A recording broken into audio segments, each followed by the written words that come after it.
রমজানের জন্য new snacks recipe আর এটা খেতে অনেক মজা। Hi everyone, this is Miruyama and welcome back from Karima romance page. So এটা বানানোর জন্য ফার্স্টে বোলের মধ্যে দিয়ে দিব ময়দা, তেল, স্বাদ মতো লবণ আর কালো তিল। তারপর এটাকে ভালো করে মিক্স করে নিতে হবে। দেন এটার মধ্যে অ্যাড করব অল্প পানি। তারপর এটাকে আবার ভালো করে মিক্স করে ফেলতে হবে। ভালো করে মিক্স করা হয়ে গেলে আরেকটা বোলের মধ্যে নিয়ে নিব সিদ্ধ করা ম্যাশড আলু, দিয়ে দিব কাঁচা মরিচ, দিব ক্যাপসিকাম আর সিদ্ধ করা থ্রেডেড চিকেন।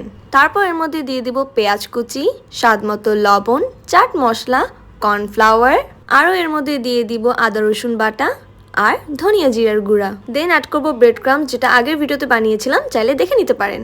ব্রেড ক্রাম্স দেওয়ার পর এটাকে ভালো করে মিক্স করে ফেলতে হবে। তারপর এর মধ্যে দিয়ে দিব কুচি করা ধনিয়া পাতা। দেন আবার এটাকে ভালো করে মিক্স করে নিব। ভালো করে মিক্স করা হয়ে গেলে আমরা যে আগে ডো বানিয়ে রেখেছিলাম ওখান থেকে অল্প একটু ডো নিয়ে নিব। উপর দিয়ে একটু ময়দা স্প্রিঙ্কল করে দিব। তারপর এটা দিয়ে ছোট একটা রুটি বানিয়ে ফেলতে হবে। তারপর যে পুরটা বানিয়ে রেখেছিলাম চিকেন আর আলু, সেটা একটু ফ্ল্যাট করে নিব।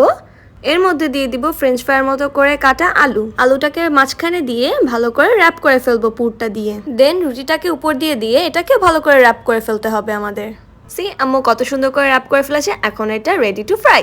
গরম তেলে এগুলোকে এক এক করে ভেজে নিব ভালো করে। আর এর মধ্যে যারা আমাদের ইউটিউব চ্যানেলটি সাবস্ক্রাইব করনি, কারিমা রোমান ইউটিউব চ্যানেলটি সাবস্ক্রাইব করে দিয়েছো আর ফেসবুক পেজে ফলো দিয়ে আসো। What you guys are doing, তাড়াতাড়ি করো। এর মধ্যে আমাদের ভাজা হয়ে গেছে। অবশ্যই ইফতার এটা ট্রাই করবেন। আল্লাহ হাফেজ।